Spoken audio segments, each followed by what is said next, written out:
మాజీ సీఎం జగన్మోహన్ రెడ్డిపై జనసేన నేత వెంకటేశ్వరరావు ఆగ్రహం వ్యక్తం చేశారు. ప్రజల సొమ్ము దోచుకుని రాజకీయాల్లోకి వచ్చిన వ్యక్తి జగన్ అన్నారు. నిందితుల కుటుంబాలను పరామర్శించడం ద్వారా జగన్ వైఖరి ఎలాంటిదో అర్థమైందన్నారు. ముఖ్యమంత్రి చంద్రబాబుపై 25 కేసులు ఉన్నాయని జగన్ ప్రస్తావించడం హాస్యాస్పదమన్నారు. జగన్ మీద కూడా అనేక కేసులు ఉన్నాయన్న విషయాన్ని ప్రస్తావించి ఉంటే బాగుండేదని ఆయన ఎద్దేవా చేశారు.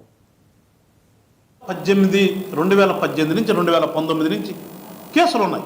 వాళ్ళందరికీ కూడా రౌడీ షీట్లు ఉన్నాయి పోలీస్ స్టేషన్లో. పోనీ కేసు ఏమన్నా, ఏం కేసు నువ్వు పోల్చావు?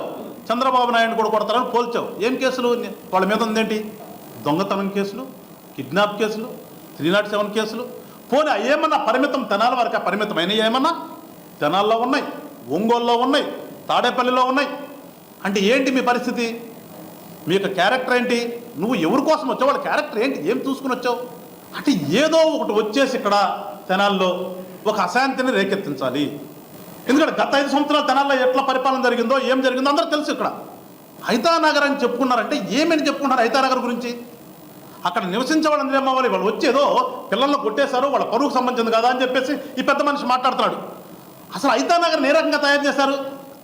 దేనికి అడ్డాగా చేశారు? ఎవరైనా తెనాల్లో ఉండేవాళ్ళు హైతానగర్లో మేము ఉంటున్నామని చెప్పుకోవడానికి సిగ్గుపడే విధంగా ఇలా తెనాల్లో హైతానగర్ ఎందుకు తయారైంది? ఎవరి వల్ల తయారైంది? ఇవేమన్నా కనుక్కున్నావు నువ్వేమన్నా? ఆ పిల్లలకు పరువుతో కూడిన సంబంధం ఉంటుంది. ఏడు దొంగతనం చేసేవాడు పరువు ఉంటుందా? గంజా తాగేవాడికి పరువు ఉంటుందా? అమ్మాయిలను ఏడిపించేవాడికి పరువు ఉంటుందా? ఏం జగన్మోహన్ రెడ్డి గారు అంటే పరువు అనేది ఏంటో నీకు తెలిస్తే నీ చెల్లిని నీ అమ్మని రోడ్డెక్కించవు కదా.